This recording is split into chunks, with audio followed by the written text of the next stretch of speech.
ఇక రూప క్షమాపణ చెప్పిన తర్వాత శ్వేత ఇలా అంటుంది. అయినా ఆ చినిగిన డ్రెస్‌లో నేనెలా పార్టిసిపేట్ చేస్తాను? నేను పార్టిసిపేట్ చేయలేను. ఇంతవరకు నేను చినిగిన డ్రెస్సే వేసుకోలేదు. అలాంటిది ఈ ఫ్యాషన్ షోలో నేను అలా చేస్తానా? ఎన్నటికి జేయను. ఇటు యాంకర్ ఏమో మాట్లాడుతూ ఇంకా 5 మినిట్స్ మాత్రమే మీకు టైం ఉంది. ఆ తర్వాత ఎండ్ అయిపోతుంది అని అనేసరికి రూపారాజులు చాలా టెన్షన్ పడిపోతారు.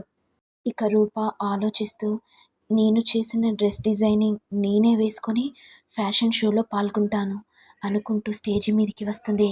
అలా రూప ఫ్యాషన్ షోలో వాకింగ్ చేస్తుంటే రాజు తెగ సంబరపడిపోతాడు. ఇక రేణుక ఓర్వలేక నువ్వు ఈ ఫ్యాషన్ షోలో ఎలా నడుస్తావో నేను కూడా చూస్తాను అంటూ మూలను స్టేజి మీద వేస్తుంది. కానీ రూప చూసుకోకుండా ఆ మూల గుచ్చుకుంటుంది. ఇదంతా రాజు చూసేసరికి రూప కింద పడిపోతుంది. మరి 'ఆర్ఆర్' కంపెనీ ఫ్యాషన్ షో అనేది గెలుస్తుందా లేదా అనేది నెక్స్ట్ ఎపిసోడ్‌లో చూడాలి. ఇక ఇంతటితో రానున్న ప్రోమో ఎపిసోడ్ ఎండ్ అవుతుంది.